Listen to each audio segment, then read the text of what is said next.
Hello, everyone. My name is Stanley St. Rose, and today we're going to be talking about the novel The Red Badge of Courage, written by Stephen Crane. Now, this novel, to many people, is considered to be boring, and I can understand why some people would think that. It's not a novel built for entertainment. It's not a novel created for entertainment. It really is a novel that shows you this fundamental truth about war and how war affects people. Stephen Crane, the author of this novel, he was criticized heavily, right? He was criticized because he never went to war himself, and yet he wrote a novel about war and how war affected people.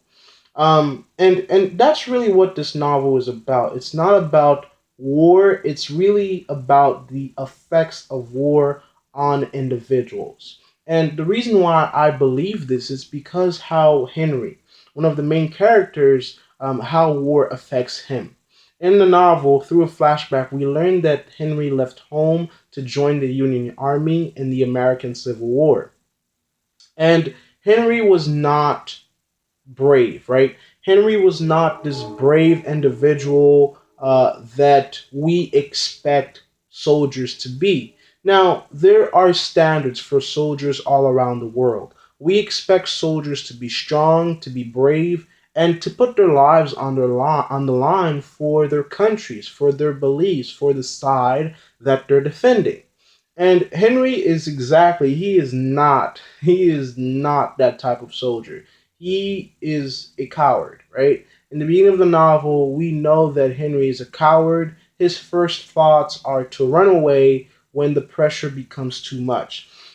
His first thought is to abandon his fellow troops when things become too heated up. That's really his only mindset, to preserve himself and himself only.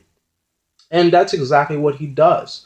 When war breaks out and a battle breaks out, Henry runs away. He gets himself to safety, and a lot of his friends, some of his friends that he knew, they died. And when he comes back, he sees that his side does win this battle. He kind of he's in an area that's very conflicted because his emotions, he's ashamed that he left, he's ashamed that he ran away, but at the same time he's seeing these dead bodies of his friends that he was just talking to, and at the same time he's trying to figure out where he is, why is he at war, why is he going through all these things. So in the beginning of the novel, the thing that Stephen Crane really shows us is that Henry is a person who is not sure of what he is, who he is. His emotions are all over the place. He doesn't know if he's brave or if he's a coward.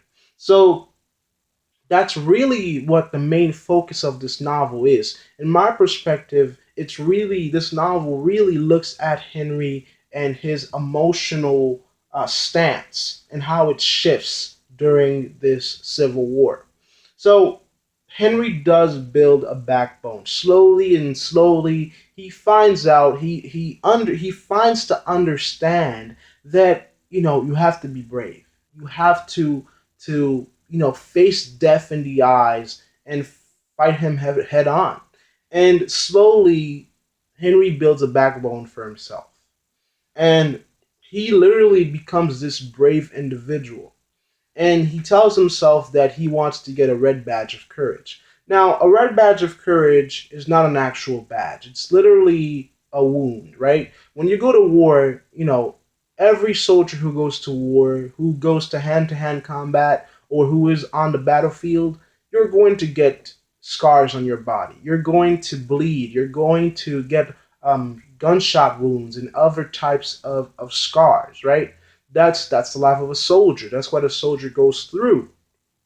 And Henry was seeing his fellow troops. They were getting these wounds. They were getting injured, and blood was coming from their bodies. They were getting scars all over, and he's like, I want to be brave, and bravery is putting your life on the line for your country, for your beliefs, for your fellow soldiers.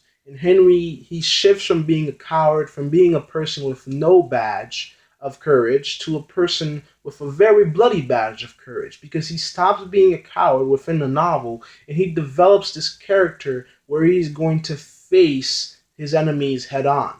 And really, that's the entire novel. We just follow Henry and his fellow troops. We follow from beginning to end. We follow how, they start as boys, as people who are considering running away when the pressure gets too much, and becoming these individuals who are fighting in a war, who are looking death in the face, and defending their beliefs, their side, their stance.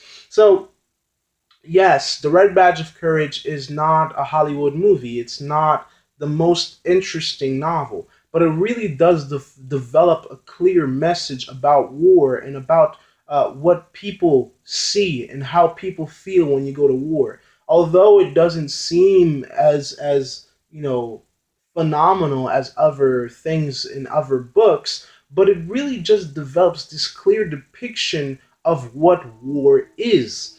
You know, the Red Badge of Courage looks at emotions and how soldiers feel. Soldiers are human beings. They're not separated, or they don't go away from being human beings. The horrors of war are very much alive. When soldiers go into war, they're going to see death. They're going to see people, crushed and maimed and blow up, and blood is going to be all around them. And seeing these pictures and seeing these things will affect them one way or another. And that is the Red Badge of Courage. Thank you for watching. Please leave a like or subscribe, and I'll see you in the next video.